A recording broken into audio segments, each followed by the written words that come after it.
The massive creature lay motionless on the crystalline platform, its once proud form now a grotesque mockery of its former majesty. Admiral Kethvar had ruled the Nexus Coalition for over 3 centuries, commanding fleets that spanned 17 star systems. The other species called him the Wolf King, not for any resemblance to Earth's canines, but for his predatory intelligence and the way his silver-gray hide rippled like moonlight on water when he moved. Now he could barely move at all. Millions of tiny organisms covered his body like a living carpet.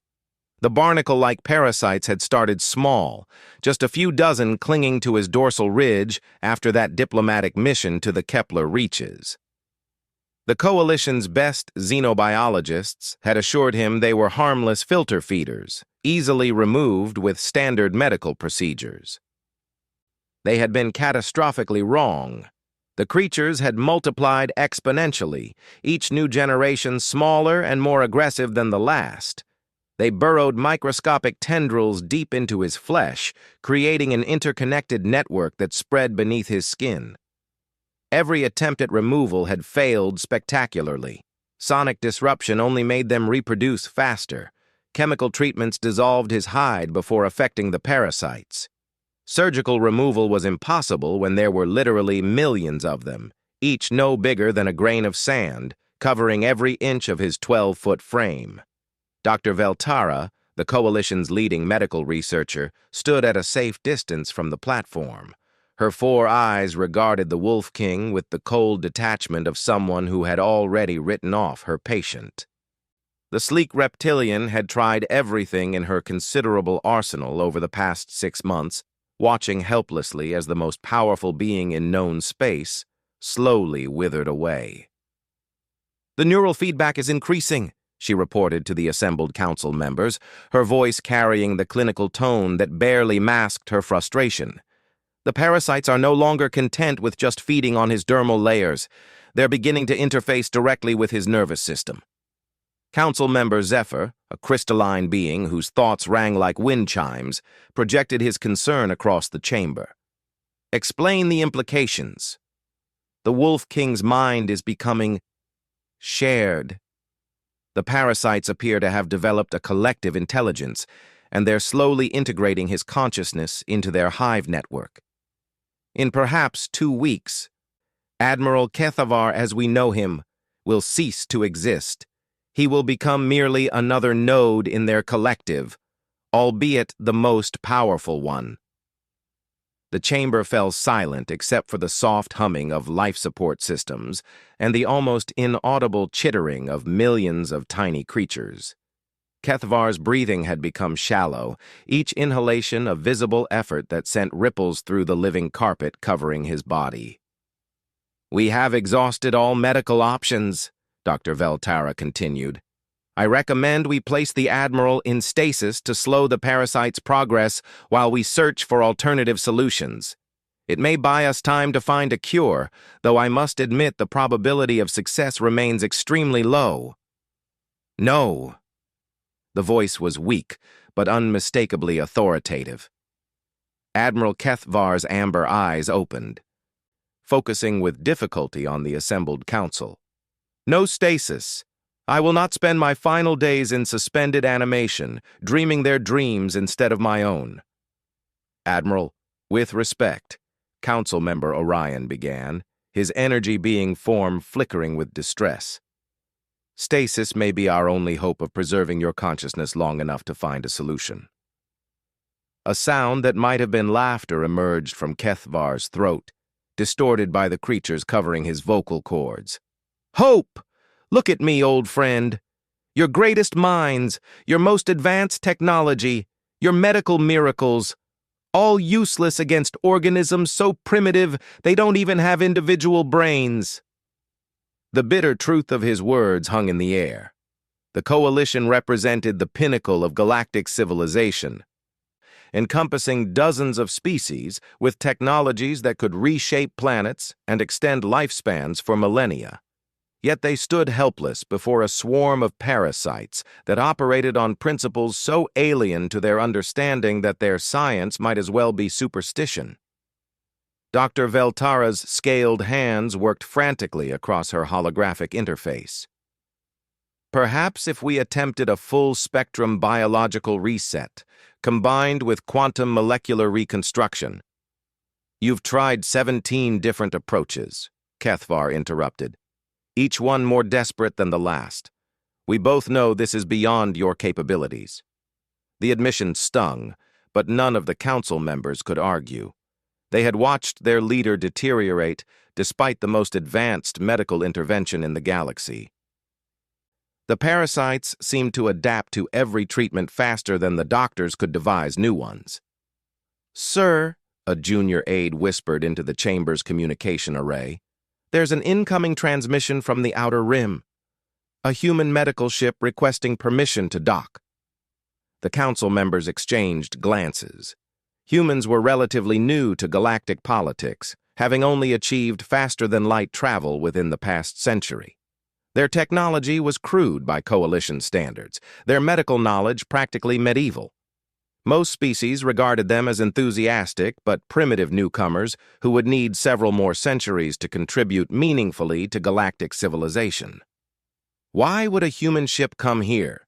Council Member Zephyr asked. "Unknown, sir. They claim to have heard about Admiral Kethvar's condition and believe they may be able to help." Dr. Veltara's scoff was audible across the chamber. "Humans? Their medical technology barely extends beyond surgical intervention and chemical compounds. What could they possibly offer that our advanced bio-nanotechnology cannot achieve?"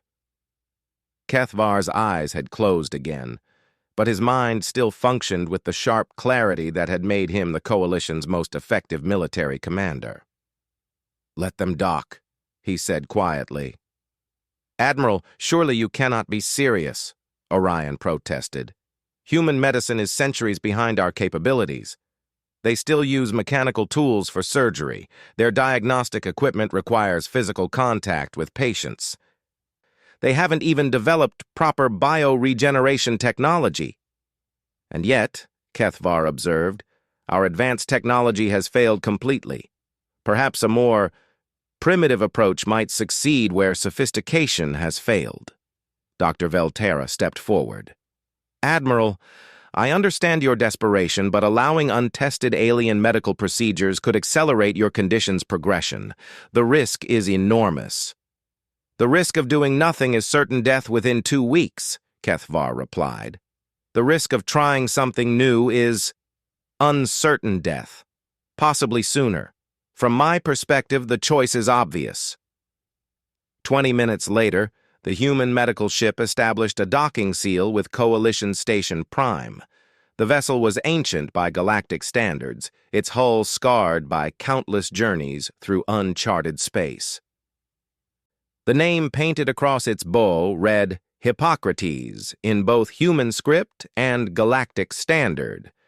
Dr. Sarah Chen emerged from the airlock carrying a single medical kit that looked almost comically primitive compared to the Coalition's sophisticated equipment. She was small even by human standards, her black hair streaked with premature gray that spoke of years spent in deep space. Her brown eyes held the kind of calm confidence that came from seeing everything the universe could throw at medical personnel and surviving to treat the next patient. The Coalition medical team watched in barely concealed amazement as she approached Admiral Kethvar without protective equipment, environmental suits, or even basic contamination protocols. She simply walked up to the platform where the Wolf King lay dying and knelt beside him. "Hello, Admiral," she said, in accented but clear galactic standard. "I'm Dr. Chen. I understand you're having some trouble with unwanted passengers." Kethvar's eyes opened at the sound of her voice. Up close, the human seemed even smaller and more fragile than the reports had indicated. Her medical kit contained instruments he didn't recognize, devices that appeared to be made from metal and polymer, rather than the sophisticated bio-integrated tools he was accustomed to. "Doctor," he said carefully, "I appreciate your willingness to help, but my condition is beyond treatment. The Coalition's best minds have confirmed this." Dr. Chen smiled, an expression that somehow managed to be both gentle and fiercely determined. "Admiral, I've read the Coalition medical reports during my journey here. Very impressive work, truly. Your doctors have tried to remove the parasites, kill them, dissolve them, and reorganize them at the molecular level. Extremely sophisticated approaches. None of which worked," Dr. Veltara interjected from across the chamber. "If our methods failed, what makes you think your primitive techniques will succeed?" Dr. Chen didn't seem offended by the criticism. Instead, she opened her medical kit and removed what appeared to be a simple magnifying glass attached to a small light source. "Sometimes primitive is exactly what you need. Tell me, has anyone actually tried to understand what these organisms want?" The question caught the entire medical team off guard. Council member Zephyr's crystalline form resonated with confusion. "What they want? They are parasites. They consume biological material for sustenance and reproduction. Their desires are irrelevant." "Are they?" Dr. Chen asked, moving her magnifying glass close to examine the creatures covering Kethvar's arm. "Because from what I can see here, these organisms have moved far beyond simple parasitism. They've created a complex social structure, complete with specialized castes and coordinated behavior patterns. The smaller ones near his extremities are scouts and foragers. The medium-sized ones along his torso are builders, creating that interconnected network you've documented. The largest ones near his head and heart are definitely leaders or coordinators." She paused, studying the patterns with the kind of focused attention that made the assembled aliens uncomfortable. Human medical practices seemed disturbingly personal compared to their sterile, technology-mediated approach. "More importantly," Dr. Chen continued, "they're not just interfacing with his nervous system randomly. Look at the distribution pattern. They're specifically targeting areas associated with memory formation and decision-making. These organisms aren't trying to kill Admiral Kethvar. They're trying to recruit him." The implications hit the chamber like a shockwave. Dr. Veltara frantically pulled up her scans, reviewing months of data through this new lens. "Recruit him for what?" Dr. Chen sat back on her heels, her expression thoughtful. "That's what we need to find out, and more importantly, we need to figure out how to convince them that they'd be better off finding a different candidate for whatever position they're offering." Admiral Kethvar felt something he hadn't experienced in months. Hope. Not the desperate hope of a dying being clinging to false promises, but the genuine hope of a commander who had just encountered a subordinate with a completely different perspective on an impossible problem. "Dr. Chen," he said quietly, "what exactly are you proposing?" The human doctor smiled again, and this time there was something almost predatory in the expression. "Admiral, I'm proposing we negotiate. After all, if these organisms are intelligent enough to want something, they're intelligent enough to accept a counteroffer. The question is, what can we offer them that's better than turning the Wolf King into their personal transport system?" As the Coalition's medical team exchanged uncertain glances, Dr. Chen began unpacking the rest of her equipment. The tools looked crude and mechanical. But there was something in the human's methodical preparation that suggested she knew exactly what she was doing. For the first time in months, Admiral Kethvar allowed himself to believe that he might survive to see another dawn. The human approach was certainly unorthodox, possibly dangerous, and completely contrary to established galactic medical practice. It was also the only plan anyone had offered that didn't assume failure from the start. The Wolf King closed his eyes and prepared to discover whether human ingenuity could succeed where alien sophistication had failed. In the depths of his consciousness, he could feel the parasites stirring with what might have been curiosity. They had noticed the newcomer, too, and their collective attention was focused on the small human who dared to suggest negotiation with organisms too primitive to understand compromise. Dr. Chen pulled on a pair of thin gloves and selected an instrument that looked remarkably like an ancient Earth stethoscope. "Now then," she said calmly. "Let's see what these little fellows have to say for themselves." Dr. Chen pressed the stethoscope against Admiral Kethvar's chest, ignoring the millions of tiny creatures that covered his skin. The Coalition medical team watched in fascination and horror as she moved the primitive instrument across his torso, pausing occasionally to listen intently. "Remarkable," she murmured after several minutes. "They have a collective heartbeat, not synchronized with yours, Admiral, but operating on a completely different rhythm. About 3 times faster than your cardiac cycle." Dr. Veltara accessed her holographic displays with obvious skepticism. "That is impossible. Our quantum bioscanners detected no unified biological rhythm among the parasites. Your scanners were looking for individual life signs," Dr. Chen explained patiently. "But these organisms function more like cells in a larger body. They share resources, coordinate activities, and communicate through biochemical signals that your technology probably registered as random noise." She moved the stethoscope to different locations, mapping something the alien doctors couldn't detect with their sophisticated equipment. "There are at least 4 distinct communication networks running through the colony. High-priority signals that travel through the larger organisms near his spine. Medium-priority information moving through the mid-size population on his arms and legs. Basic status updates circulating among the smallest ones on his extremities. And something else." Dr. Chen paused, pressing the stethoscope against Kethvar's temple. Her expression grew more concerned. "There's a 5th network, much more complex than the others. It's interfacing directly with your brain, Admiral, but not in the way your doctors described." "Explain," Kethvar said, his voice stronger than it had been in weeks. The human's confident examination was somehow reassuring, even though her methods seemed primitive by galactic standards. "They're not trying to take over your mind," Dr. Chen said, removing the stethoscope and reaching for another instrument. "They're trying to teach you their language. The neural interface is designed for communication, not control. These organisms want to talk to you, Admiral. They've been trying for months, but you can't understand them because you're not biologically equipped to process their communication methods." The implications sent shockwaves through the chamber. Council member Orion's energy form flickered rapidly with agitation. "Are you suggesting that these parasites are attempting diplomatic contact?" "Not parasites," Dr. Chen corrected firmly. "Symbionts. There's a crucial difference. Parasites take without giving anything back.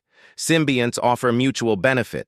The question is, what are they offering Admiral Kethvar, and why haven't they been able to communicate their terms?" Dr. Veltara's 4 eyes narrowed with scientific curiosity, despite her skepticism. "How can you determine symbiotic intent from such primitive examination methods?" Dr. Chen smiled and pulled out what appeared to be an ancient Earth microscope, manually adjusting its focus mechanisms. "Because I'm not just looking at the organisms themselves, I'm looking at what they're doing to your patient." She carefully extracted a tiny sample from Kethvar's arm, using a technique so gentle that he barely felt it. Under the microscope, she examined the interaction between the organisms and his cellular structure. "Your scans focused on the surface effects," she explained, adjusting the microscope's magnification. "But look at what's happening at the cellular level. These organisms aren't consuming Admiral Kethvar's tissue, they're enhancing it." The revelation hit the medical team like a physical blow. Months of data suddenly made sense from this new perspective. Dr. Veltara frantically pulled up cellular analysis reports, reviewing them through Dr. Chen's framework. "The increased protein synthesis we detected," Veltara said slowly, "the enhanced neural conductivity, the improved immune response markers. We interpreted these as signs of parasitic manipulation. But if these organisms are actually strengthening his biology—" "They are," Dr. Chen confirmed. "Admiral Kethvar's body is currently operating at approximately 150% of its baseline efficiency. His muscle density has increased by 30%. His neural processing speed is up 40%. His immune system could probably fight off diseases that would kill most members of his species. She looked up from the microscope with an expression of genuine admiration. These organisms aren't trying to harm you, Admiral. They're trying to upgrade you. The problem is they come from a completely different biological paradigm, so their idea of improvement doesn't match what you consider comfortable or safe. Kethvar absorbed this information with the analytical mind that had made him an effective military commander. What do they want in return for these enhancements? That's what we need to find out, Dr. Chen said, reaching for another instrument from her kit. This one looked like a combination of electronic sensors and acoustic equipment, clearly built from parts rather than manufactured as a complete unit. But first, we need to establish proper communication.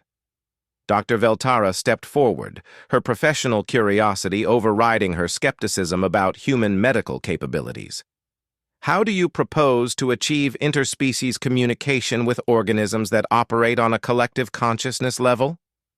The same way humans have been communicating with complex biological systems for thousands of years, Dr. Chen replied, connecting her device to the stethoscope and several other pieces of equipment.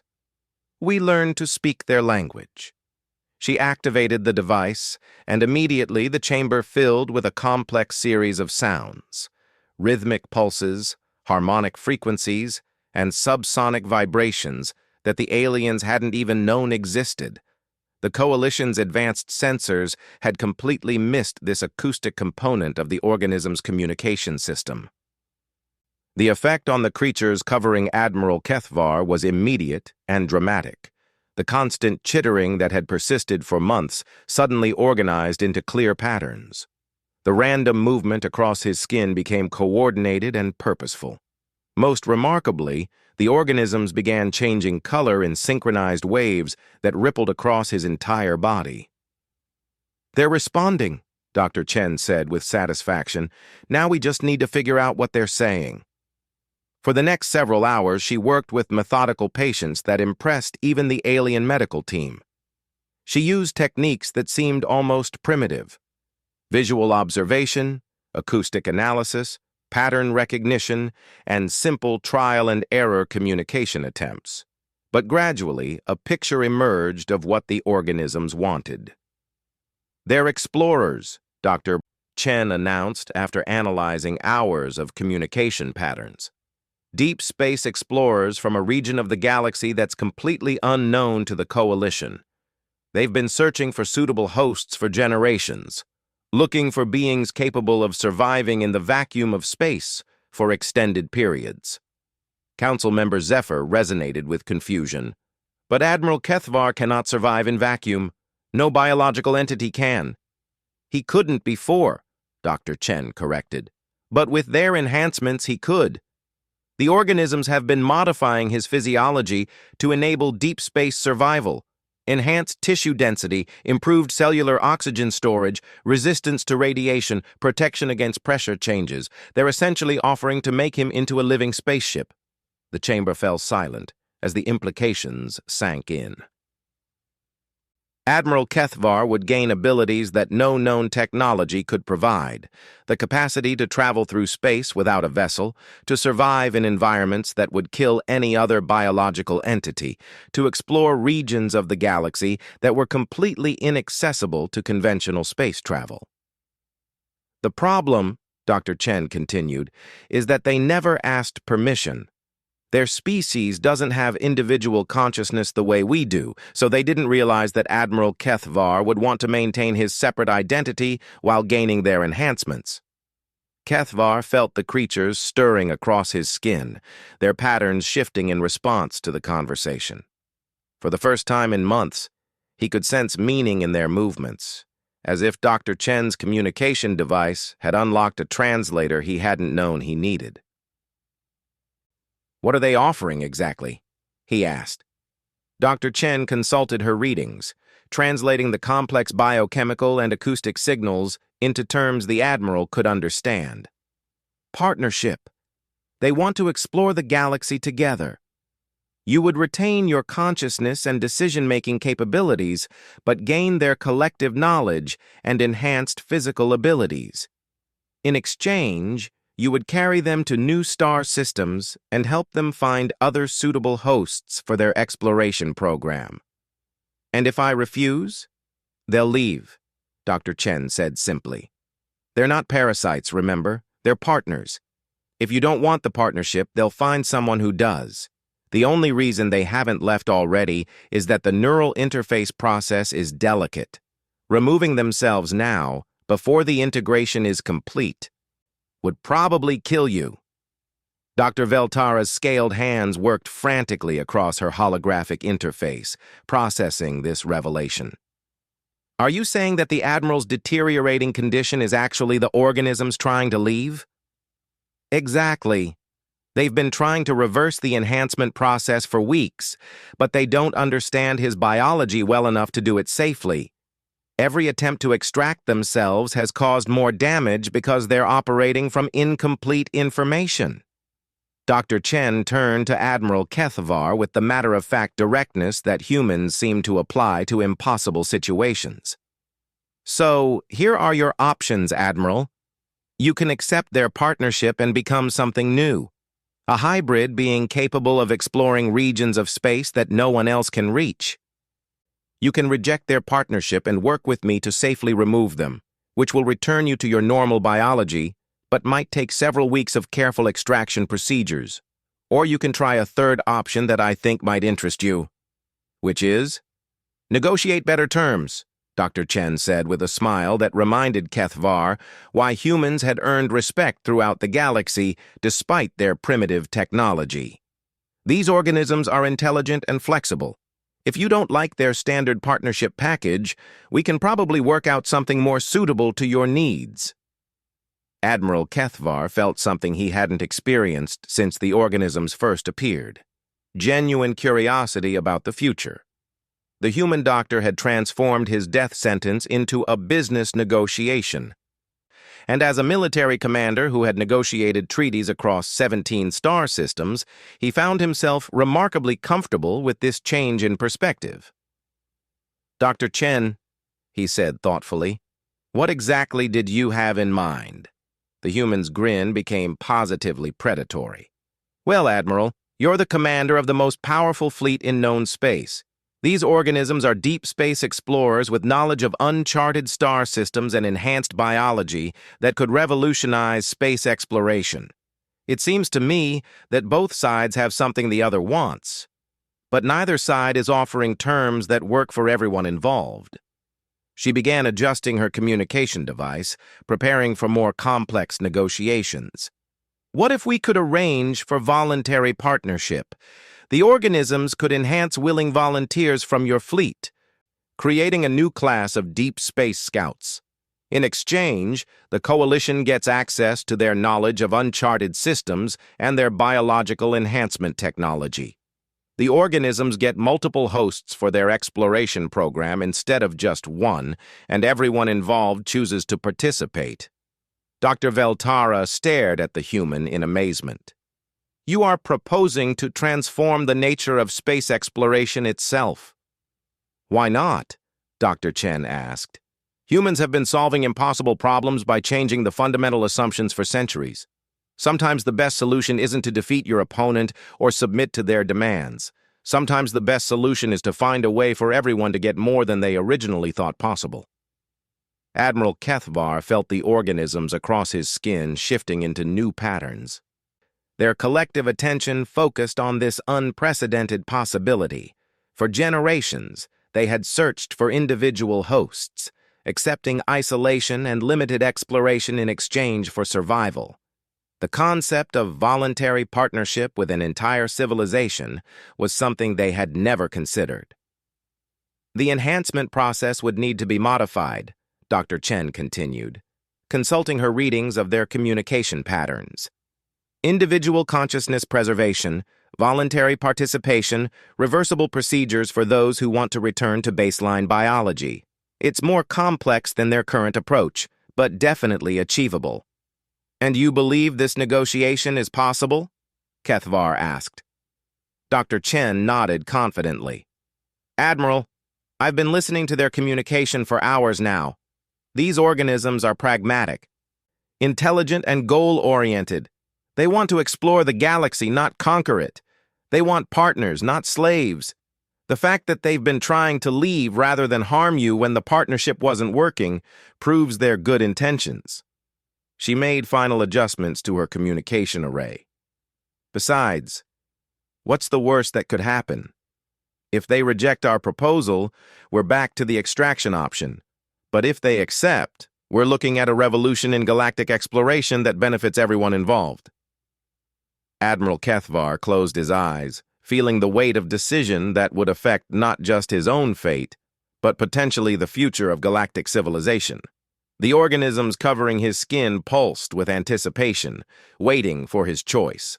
For the first time in months, he had real options instead of just different ways to die. And all because a human doctor had approached an impossible medical crisis with the assumption that negotiation was possible with any sufficiently intelligent life form. Dr. Chen, he said finally, begin negotiations.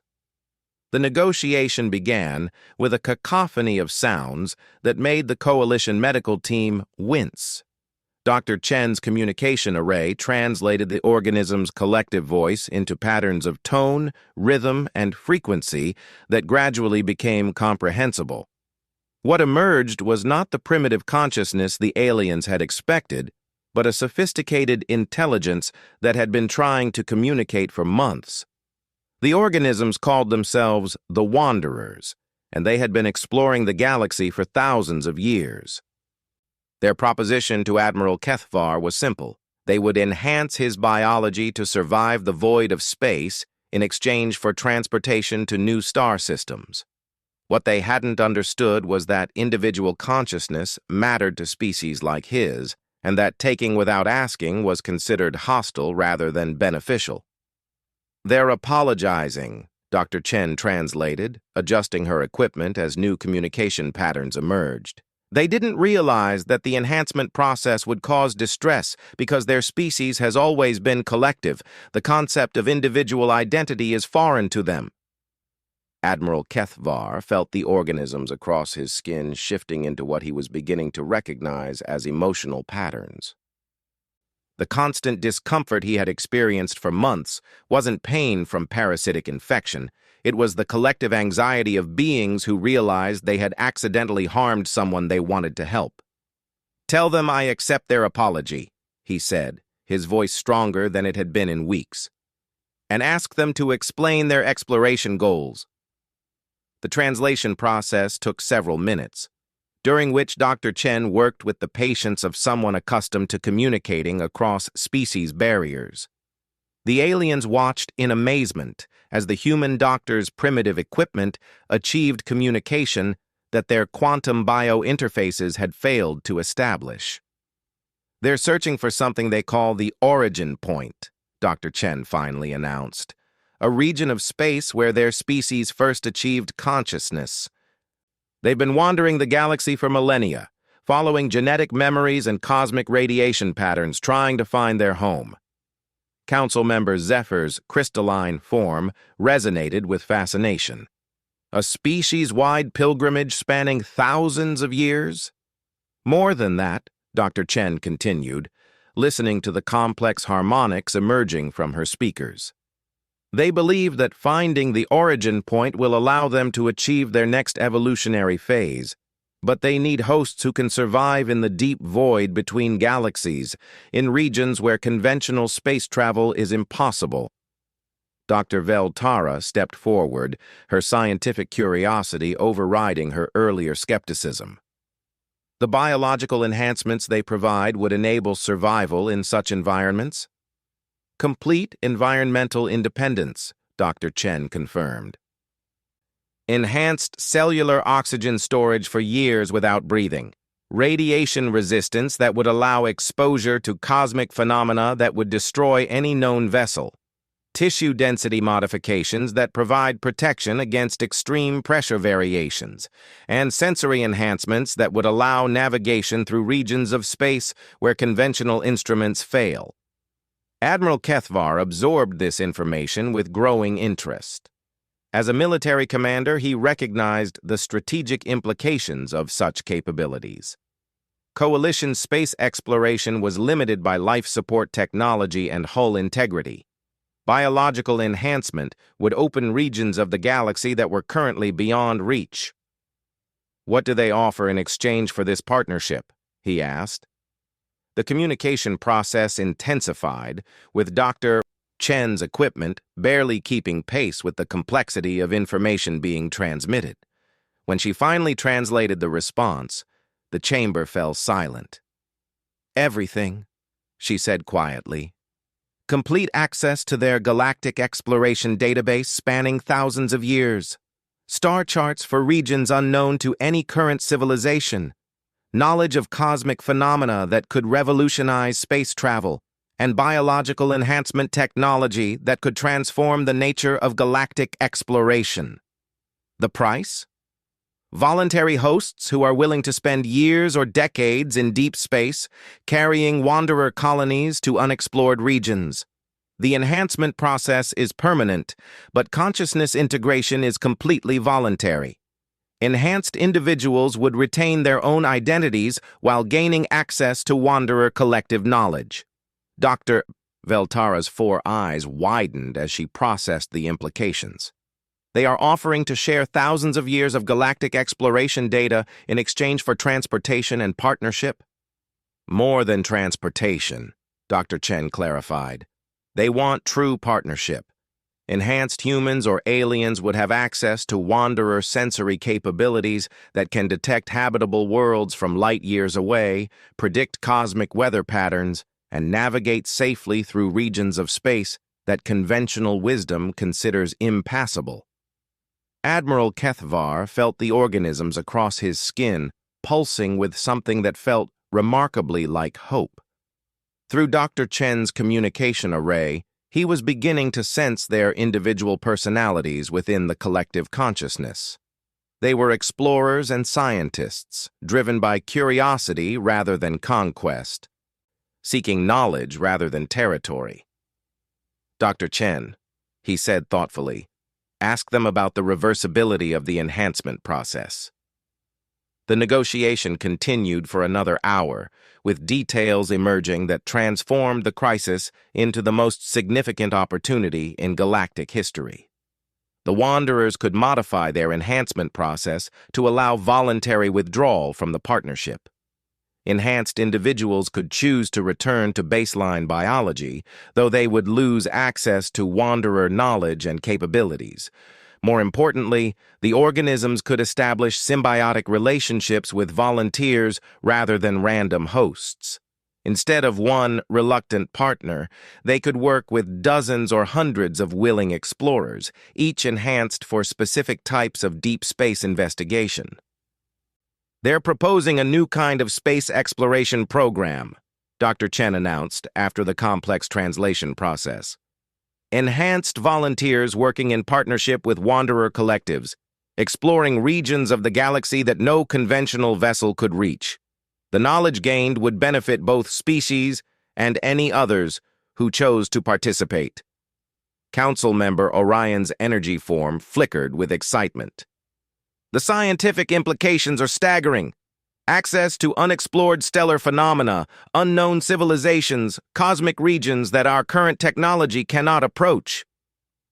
"The military implications are equally significant," Admiral Kethvar added.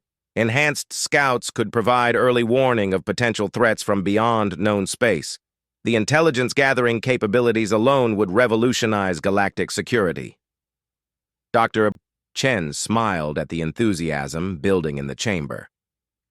"The Wanderers are also offering something else. They want to share their enhancement technology with Coalition Medical Science. Dr. Veltara, your people could learn to perform these biological modifications, creating a new field of symbiotic medicine." Dr. Veltara's scaled hands trembled with scientific excitement. "Voluntary biological enhancement for specific environments. The medical applications are limitless. Enhanced physicians who could work in hazardous conditions, researchers who could survive in extreme environments, Explorers adapted for specific planetary conditions. There is one requirement, Dr. Chen continued, her expression becoming more serious. The Wanderers insist that all partnerships must be completely voluntary and fully informed. They've learned from this situation that consent is crucial for successful symbiosis. Anyone enhanced must understand exactly what they're gaining and what they're committing to. Admiral Kethvar nodded approvingly. Acceptable terms. What is their timeline for implementation? The response came quickly, translated through Dr. Chen's increasingly sophisticated communication interface. They can begin immediately with those who choose enhancement. For Admiral Kethvar specifically, they're offering 3 options. Complete the original enhancement and become the first deep space explorer, reverse the process and return to baseline biology, or accept a modified enhancement that provides increased capabilities without the full deep space adaptation. Explain the modified option. Enhanced physical capabilities, improved healing, extended lifespan, and resistance to environmental hazards, but without the extreme modifications needed for void survival. You would be stronger, faster, and more resilient than baseline, but still capable of functioning in normal galactic civilization. Kethvar considered his options with the strategic mind that had served him throughout his military career. The modified enhancement would allow him to continue his duties as admiral while gaining significant personal benefits. The complete enhancement would make him a pioneer in a new form of exploration, but remove him from conventional military command. Reversal would return him to his previous capabilities, but forfeit the opportunity entirely. I choose the complete enhancement, he announced, surprising the entire chamber.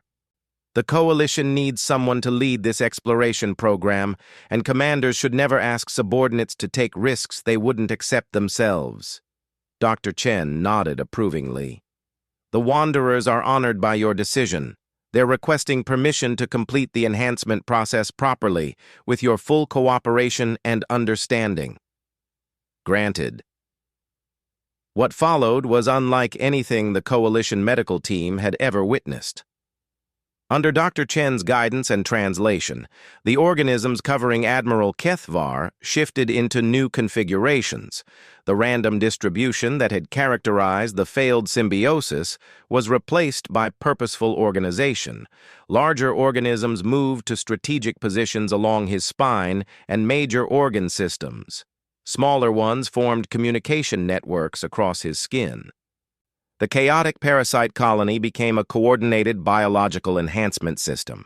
The transformation took 3 hours, during which Admiral Kethvar remained conscious and aware.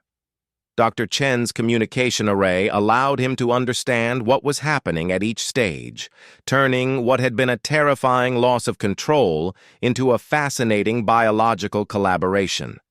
When the process was complete, Kethvar was no longer entirely himself, but he was more than he had ever been before. His consciousness remained intact, but now it included access to thousands of years of galactic exploration knowledge. His body retained his familiar form, but it was enhanced beyond the limitations of his species. Most remarkably, he could feel the void of space calling to him, no longer as a hostile environment to be feared, but as a natural habitat to be explored. "How do you feel, Admiral?" Dr. Chen asked. Kethvar stood up from the medical platform for the first time in months, moving with fluid grace that demonstrated his enhanced physical capabilities. "I feel like I can see the galaxy as it truly is for the first time," he said, his voice carrying new harmonics that reflected the Wanderer influence. "And I feel like we have work to do." Dr. Veltara approached with her scanning equipment, documenting the successful symbiosis for future reference. "The biological integration is perfect. Enhanced tissue density, improved neural conductivity, optimized organ function. This represents a completely new form of medical treatment."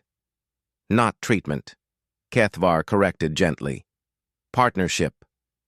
The Wanderers are offering to share this gift with any who choose to accept it, but they will never again impose it on the unwilling. Council member Zephyr resonated with curiosity. "What are your immediate plans, Admiral?" Kethvar smiled, an expression that now carried alien harmonics alongside familiar warmth. "First, we establish a voluntary enhancement program for Coalition personnel interested in deep space exploration. Second, we begin mapping the regions of space that the Wanderers have already explored, integrating their knowledge with our star charts.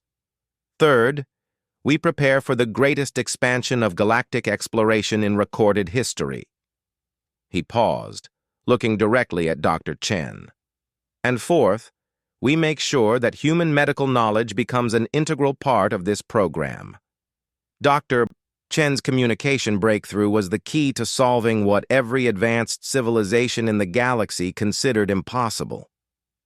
Dr. Chen blushed slightly at the recognition. "I just approached the problem differently. Sometimes primitive methods work precisely because they're too simple to fail." "Primitive?" Admiral Kethvar laughed, a sound that now harmonized with Wanderer communication patterns. "Doctor, you achieved interspecies communication with a collective consciousness using acoustic analysis and pattern recognition. You negotiated a treaty between beings so different that neither side initially understood the other existed as separate entities. You transformed a medical crisis into the foundation for a new age of galactic exploration." He gestured toward the Coalition medical team, who were frantically documenting everything they had witnessed. Dr. Veltara's sophisticated technology could analyze the problem in perfect detail, but it took human ingenuity to recognize that the problem wasn't biological. It was diplomatic. 6 months later, the Coalition Deep Space Exploration Program had recruited 47 volunteers for Wanderer enhancement. The first enhanced exploration teams had discovered 12 new star systems and made contact with 2 previously unknown civilizations. The biological enhancement procedures developed through Dr. Chen's work had revolutionized galactic medicine, creating specialized personnel capable of working in environments that had previously been lethal. Admiral Kethvar himself had become something unprecedented, a hybrid being capable of traveling between stars without a vessel, exploring cosmic phenomena too dangerous for conventional spacecraft, and serving as an ambassador between the Coalition and the mysterious civilizations that existed in the deep void between galaxies. The Wolf King had become something more than a military commander. He had become the first member of a new form of life, one that existed comfortably in both the familiar world of galactic civilization and the infinite frontier of unexplored space. And it had all begun because a human doctor refused to accept that an impossible medical problem was actually impossible. She had simply changed the assumptions, opened communication, and turned an enemy into an ally. In the depths of space, Admiral Kethvar floated freely among the stars, his enhanced body processing cosmic radiation as easily as his original lungs had processed air. Around him, the Wanderer Collective shared memories of ancient civilizations and distant wonders, while ahead of them lay mysteries that no single species could have hoped to explore alone. The galaxy was vast and full of surprises, but it was no longer unknown. Thanks to human medical ingenuity and alien exploration knowledge, the age of true galactic exploration had finally begun. And the Wolf King, no longer burdened but enhanced by millions of faithful companions, led the way into the infinite darkness that was no longer dark, no longer empty, and no longer beyond reach.